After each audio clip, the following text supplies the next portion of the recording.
Uh, okay. So, um, a brief summary of what we did last class. So we learned about 3D printing, and which is a manufacturing process in which material is laid down like toothpaste, layer by layer to form a three-dimensional object. We also learned about 3D models. So, does any of you remember what a 3D model is? Yes, It's a literally a model that's yeah. 3D. Very Yeah, proud. it's a 3D model that the printer uses to print. Like it's what Yeah. the printer uses to base off. Yeah, basically. And so we also learned about the first 3D printer and what real life examples of 3D printing. And so, do you guys remember any real life examples? I think you showed us that one with the shoe one, right? Yeah, yeah, those are all right. And in addition, we learned about what a 3D printer is and the parts. The main ones are the motherboard, the frame, the extruder, and the print bed. We also learned about the types of 3D printers, like the metal 3D printers and the plastic ones. Finally, we learned about the materials of a 3D printer and how to pick the right printers. Okay, so that was last class. And so now we're going to move on to what is CAD. And so have any of you guys heard of what CAD is? CAD is computer aided science. It's close. It's computer aided design. And so what do you think it does? Design Is it like stuff an using a IDE but computer. for computer? Is it like an IDE for like 3D modeling? Yeah, it's like you're designing things and stuff. Is it like you're designing things with like computer aid, the computer's aid? Yeah, basically. So, CAD is computer aided design, and it's when computers are being used to assist the design process in all sorts of industries.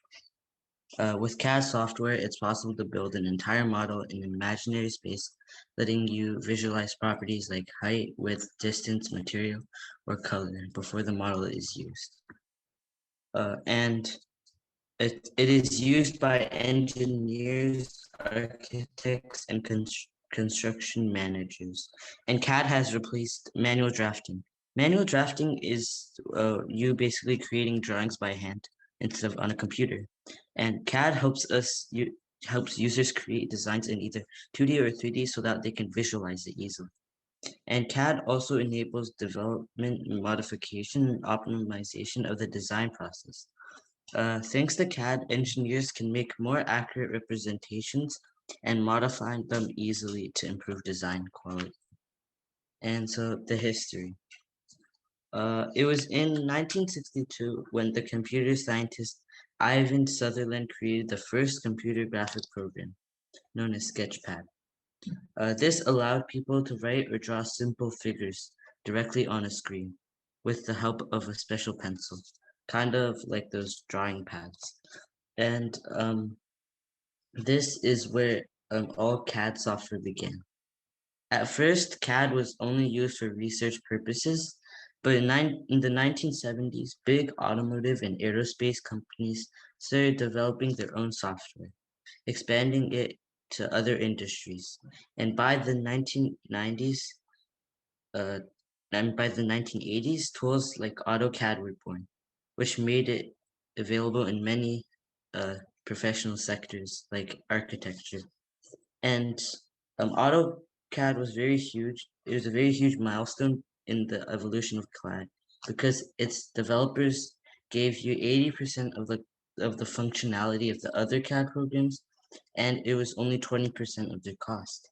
And from then on, increasingly advanced drafting and engineering functionality became more affordable. But these programs were still largely 2D. This all changed in 1987 with the release of Engineer, a CAD program based on solid geometry and future-based parametric techniques for defining parts and assemblies. It ran on Unix workstations, which are early computers, and PCs of the time were simply not powerful enough. So it was a game changer. The later years of the decade saw the release of other 3D modeling software like Parasolid, which would also be the basis for other CAD programs. And these first CAD systems, served as replacements for drawing boards.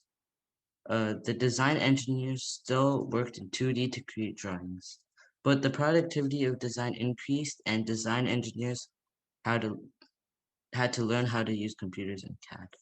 And so back then, when engineers didn't have CAD and computers, they would have to draw everything. And this was especially difficult because if you're working on a large project with like 50 people working on a car, you would have to draw everything and make sure it fits. And like one screw up, like a messed up measurement, could cause everyone to restart it from a certain point. But CAD made modifications and revisions easier, and over time, CAD software and its hardware became cheaper and affordable for startup companies. CAD programs grew in functionality and user friendliness. This CAD era has had lots of improvements in modeling and analysis and management of the products we create, from conception and engineering to manufacturing, sales, and maintenance. So, the advantages of CAD. What do you guys think are the benefits of using CAD softwares? I think it's like uh some sort of software to like help like make like realistic designs. Yeah. Yeah, kind of like this, like take this plane for example. I think it's like mostly using those like simulation games or something. Yeah, and it's also much more easily to visualize things. Like it allows you to create and visualize 2D or 3D objects and make as many changes as you need with less effort than drawing them on paper with pencil. Like say you make a mistake on like the plane's wing, you could easily fix it and like redo it on CAD, but in sketches you would have to like redraw it and it'd take a lot of time. And there's also lots of more detail because like digital representation in CAD is very close to real life and it makes it accurate, very accurate. You can also add as much detail as you need, and it's very optimized. Finding fail during the design process is a lot of times very difficult, but CAD software can help in a very reliable way. The more sophisticated CAD programs even allow you to run simulations to like test if your product wouldn't work. It's also there's lots of specialization. There's CAD software for almost every professional sector with specialized features and tools for each one, which makes it very uh, easy to use with every job. And it's also very real. You have the possibility of bringing your digital design uh, to the real world in the form of a physical object with the help of fabrication technologies and CAD softwares, which would be more difficult and expensive with other fabrication methods. And how CAD is used in the world. So why do you think this technology is so important for many professionals? So it helps. There's lots of big professional sectors that rely on CAD. And one of them is architecture. Architecture is one of the most demanding jobs when talking about CAD because there's so many elements involved during the design of a project that you almost need software support. One example could be like small companies who need lots of softwares like AutoCAD, SketchUp Pro, Adobe Photoshop, and Lightroom for your daily work. Uh, Industrial designers also use CAD not only to visualize an object, but also to understand and confirm how it will function. And tools like Fusion 360, which is what we're going to be learning, Inventor, or SolidWorks are very commonly used. Um, Another one is graphic design. And professional graphic designers also use 2D or 3D CAD softwares to create visualizations. These kind of softwares lets designers and add effects, shapes, and backgrounds to improve their visuals. And finally, engineering. Given the many and diverse engineering fields, the types of CAD programs used by engineers are also many and diverse. Some of the most common uses include infrastructures, buildings, telecommunication networks, just to name a few. But there are uh, a few disadvantages with CAD. But CAD has proven to be a very big problem solver for many professional areas. So it's kind of difficult to find some disadvantages, but there are, however, some. Like one is licensing. Higher end tools come with high prices, whether it's subscription based or one-time fee. The main exception to this is if they're being used for educational purposes, but you get them for free. But ones like SolidWorks could cost $4,000 for like one license. Also time.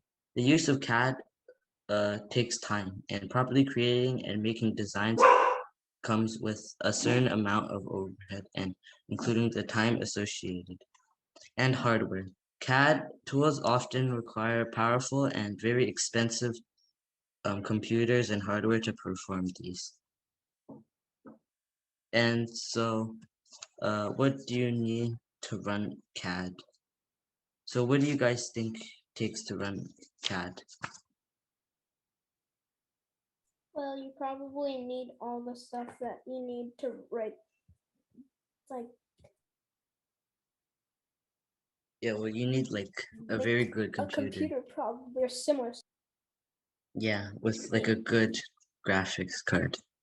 Yes, got that Yeah. RTX 3080. So you, 3090. Does CAD do animating? no. So so there are three main elements that you need. So one is the processor. You'll need to check out the number of cores and threads the processor has, because some CAD tools benefit from lots of cores and others might not be able to handle them or don't need them. A multi-core processor is a computer processor on a single integrated circuit with two or more separate processing units called cores, each of which reads and executes program instructions. So for CAD, I'd say you have to need like at least an Intel i5 or above to run them. And you also need RAM. This is one of them that most CAD applications benefit from. Having lots of RAM guarantees better performance in multitasking processes like rendering or working with different programs at the same time. Is it wait? You need lots of RAM because then it can rent. Is it because it can render stuff? Yeah, and it can like store Wait, no, the that's the graph. Oh yeah, it can store the- information and like you can get it, use it like Ah, faster. I see. Because bigger RAM is memory, so bigger Yeah. It's like your hard drive, but like memory equals better. it's like your hard drive, but like you can take it out way faster because it's stored like right in a chip instead of your hard drive. And so RAM gives applications a place to store and access data on a short-term basis, and it stores the information your computer is actively using, so it can be accessed quickly. And finally, you need your graphics card. So graphics card is a must-have, and because they make it easily to show your CAD models. And when it comes to GPUs, the best two are NVIDIA and AMD. So, and you also should check out the software requirements on their websites to choose correctly, because basically most graphics cards will work, as because not Aren't a lot. Nvidia Yeah. the only good graphics card brand? Well, now AMD's graphics cards are Yeah, pretty good AMD too. Radeon is pretty good. That's Radeon is the only processor they have. I'm pretty sure for AMD. Well, Uh, yeah, but there's a lot of other stuff that's still pretty good. I was searching. Okay, yeah, instead of Radeon, what would you use? Maybe Intel Syria graphics or whatever it's called. Like I'm pretty sure AMD only Intel has. UHD graphics. yeah, but those But- are like for like mainly laptops because they don't have GPUs, and only gaming laptops have GPUs, which is good for CAD Wait, and so you mean animation. Ryzen, that kind of thing? No, Yeah, Ryzen is like a processor brand. It's the same thing as Intel. it's all part of AMD though. So yeah. Um. So next is. Okay, here's a quick video on someone modeling. Overhead? It's yeah, it's like a missile type thing.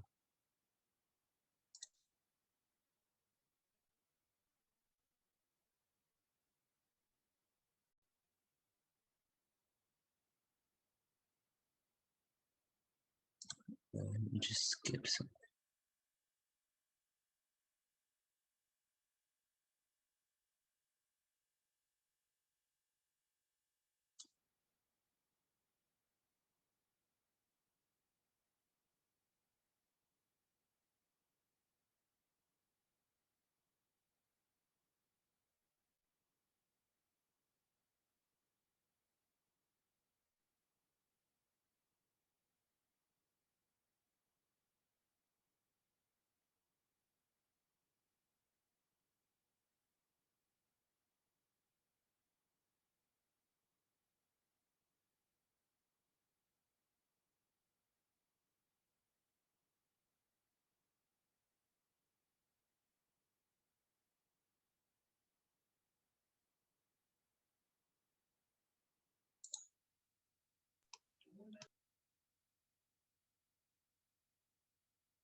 So yeah, this is it being rendered,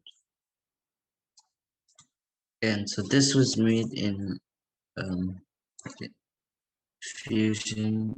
Oops.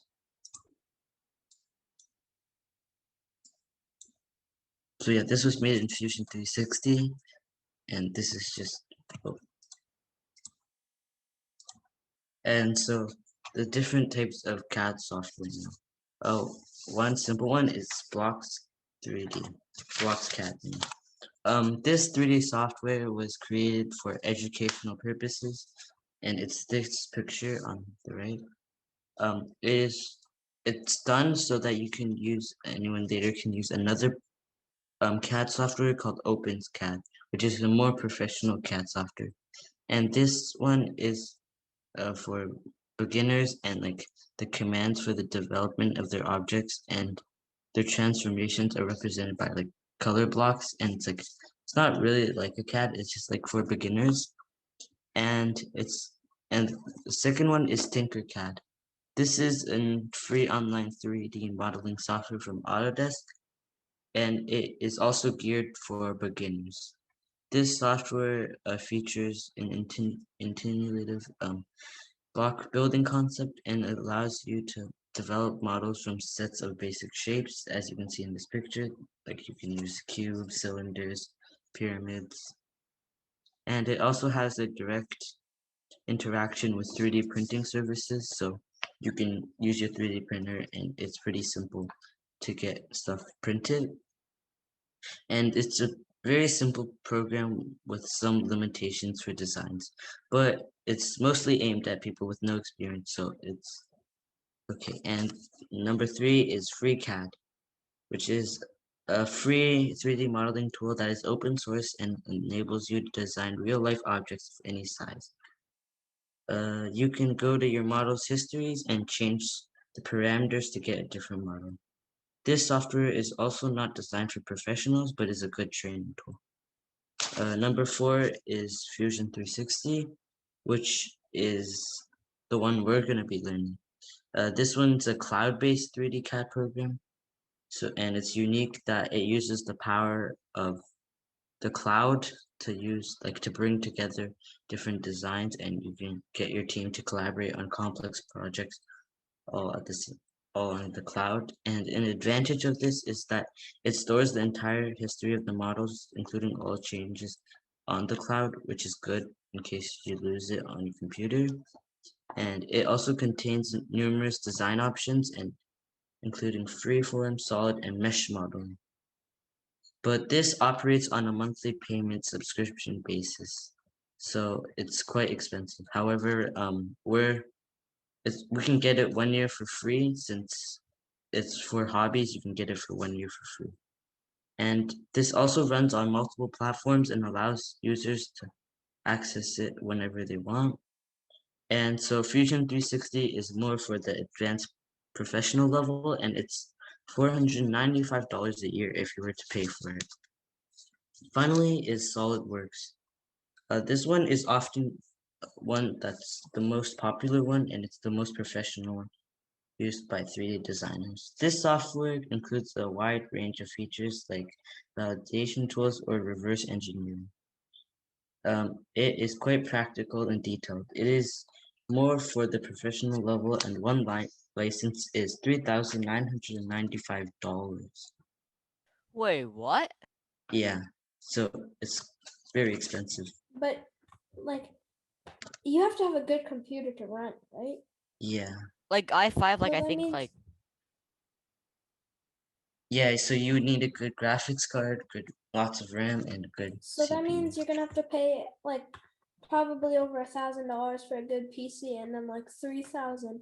It costs just like the- $5,000 for a good PC. So no. that's What do you basically mean? almost Mine cost 7,000. 1.3K. Where you get it in 5,000? Yeah, but that's yeah, a laptop.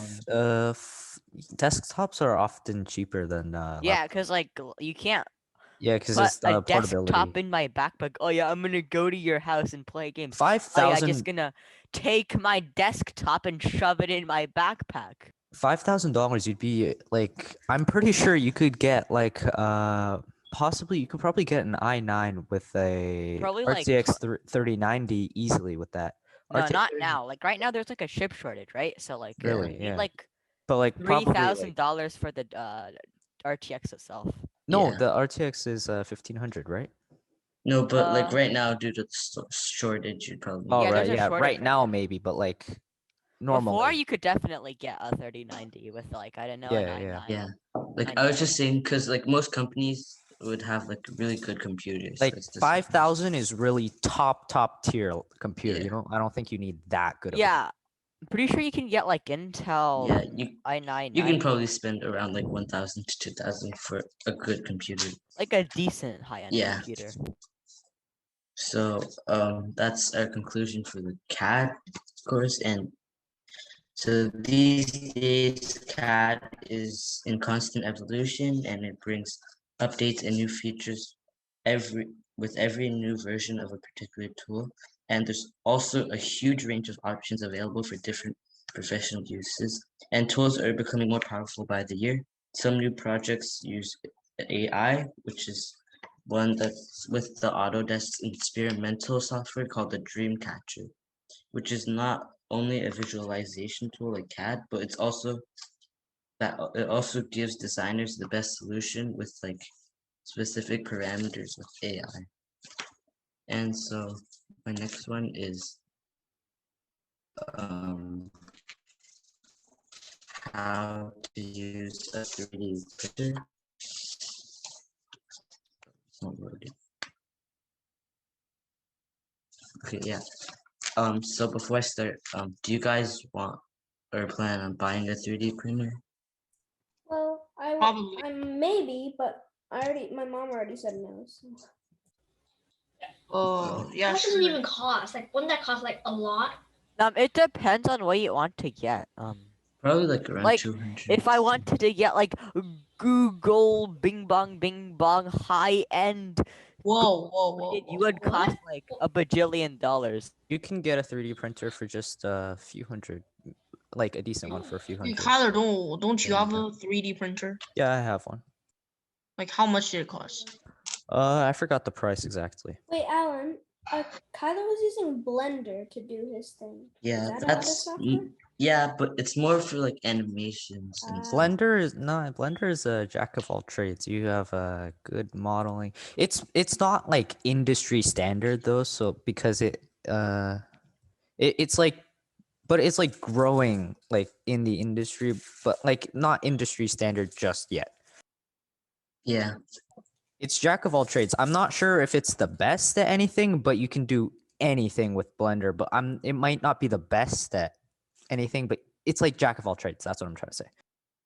yeah. Okay, so first you would need to download or design a 3D model. And so what is an STL? An STL is an abbreviation of some complicated word, stereolithography. And an STL file is basically a file, but just ending with .stl. And it's a 3D model, which is ready for 3D printing. It's just like a PNG or a JPEG, but in 3D and for 3D printers. And this common file format works with a huge variety of 3D modeling tools and is a great way to share 3D models for printing.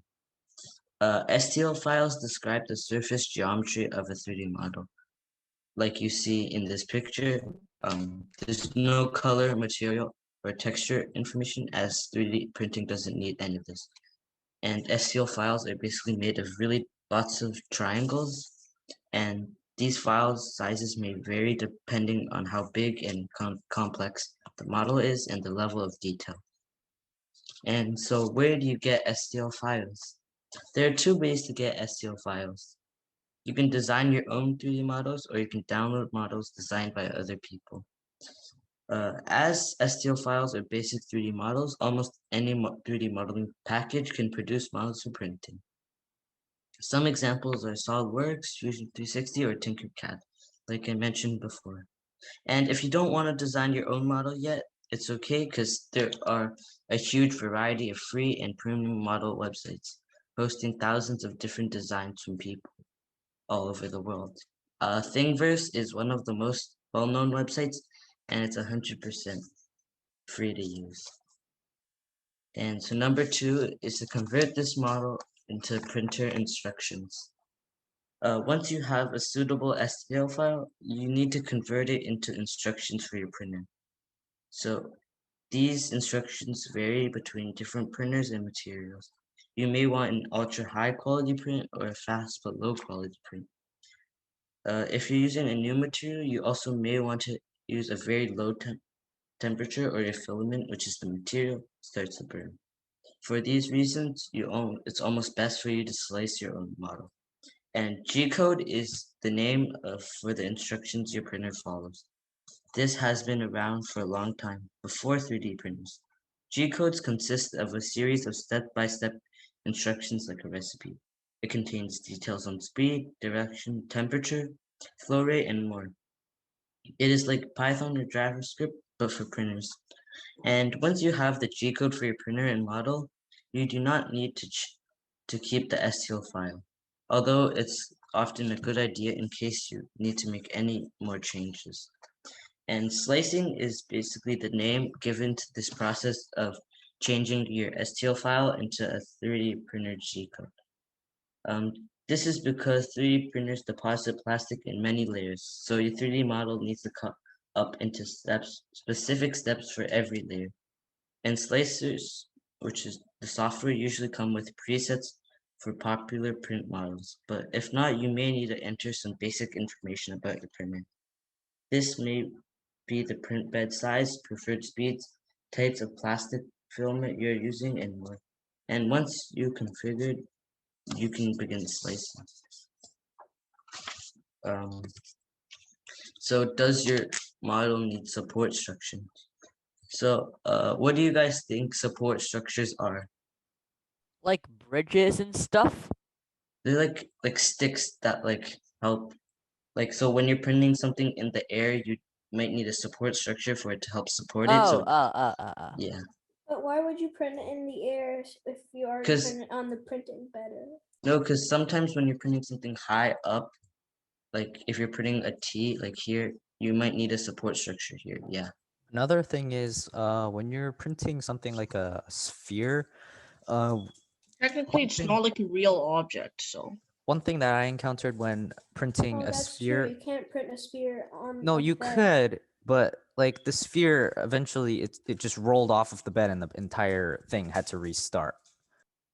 Yeah. So, well, like, wait, so they need, like, depending on what letter it is, you still need supports, like what, whatever it is. Well, no, these are just an example. So, oops. So, in general, when your model has an overhang, a bridge that is not supported by anything below, you may need to use the 3D printing support structures to be able to 3D print. These examples of overhangs and bridges illustrated will help with the letters Y, H, and T. So, however, not all overhangs need to be supported. And the general rule is if an overhang tilts at an angle less than 45 degrees from the vertical, then you may be able to print that overhang without using 3D printing support structures. This is best illustrated with the example Y and T. The two overhangs in the letter Y have an angle less than 45 degrees with to the vertical. So therefore, if you wanted to print the letter Y, you could print it without having to use support structures. And on the other hand, the overhangs in the letter T have an angle of 90 degrees, as you can see here. And so you must use 3D printing support structures to print the letter T. Otherwise, the result will be a mess, just like you can see in the bottom pictures. And just like overhangs, not all bridges need to be supported. So, and if a bridge is less than 5 millimeters in length, the printer may be able to print it without requiring 3D printing support structures, like you see here. As you see, like when the gap is longer, the material starts to like mess up. And so to do this without printing it without support structures, the printer uses a technique called bridging, where it stretches the hot material for short distances and manages to print it without sagging. However, if the bridge is longer than 5 millimeters, this technique doesn't work. And in this case, you need to add 3D printing support structures. So once you're done supporting your structure, you can pick your printing resolution. So as you can see in mine, I have 4 resolutions and low, standard, high, and hyper. The lower resolution, the faster it takes to print, although printing in low resolution could also print the model badly. So if you aren't in a hurry for the print to be finished, it is almost best to print your model in the highest resolution. And so do you need a brim or a raft? So finally, you can add a brim or a raft or skirt to your model. A skirt is an outline that surrounds your part but does not touch the part. The skirt is extruded on the print bed before starting to print your model. Skirts serve as a useful purpose because they help your extruder and establish a smooth flow of filament before printing. And as you can see, the skirt also allows you to detect and adjust any leveling or diffusion issues before the actual model prints.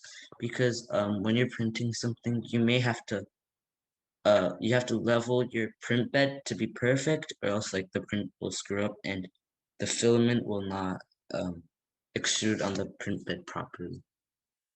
And a brim is a special type of skirt that is attached to the edges of your model. And typically, the brim is printed with an increased number of outlines to create a large ring around your part. like a brim of a hat. Brims are used to hold down the edges of your part, which can help prevent twisting and help sticking to the bed.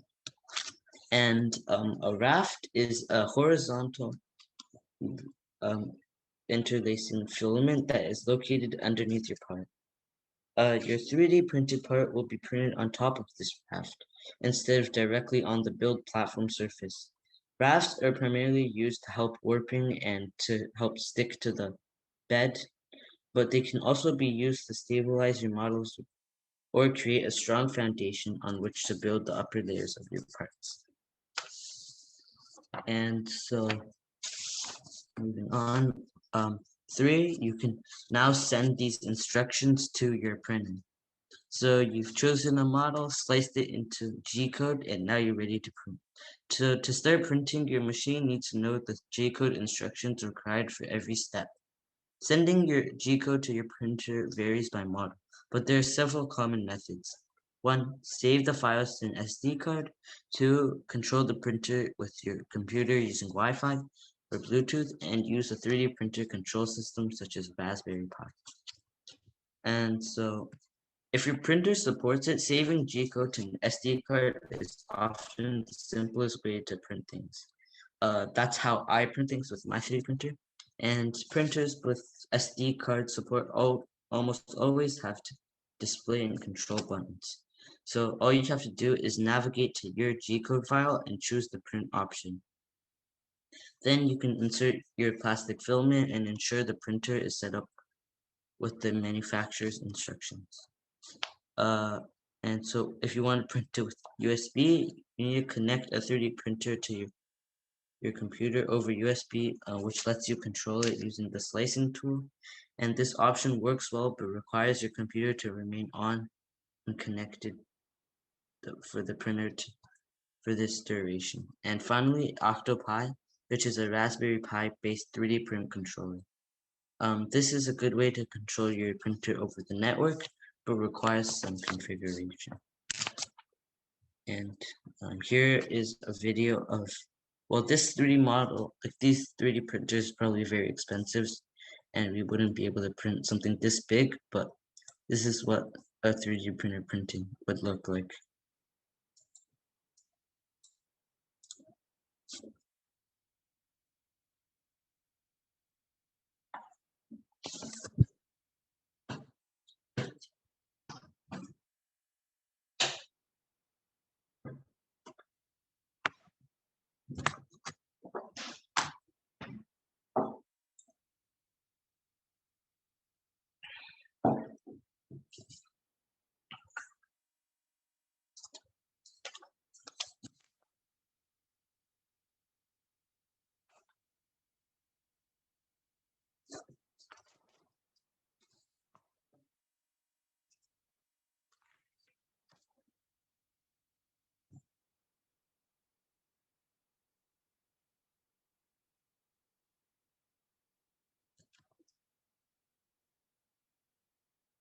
Yeah.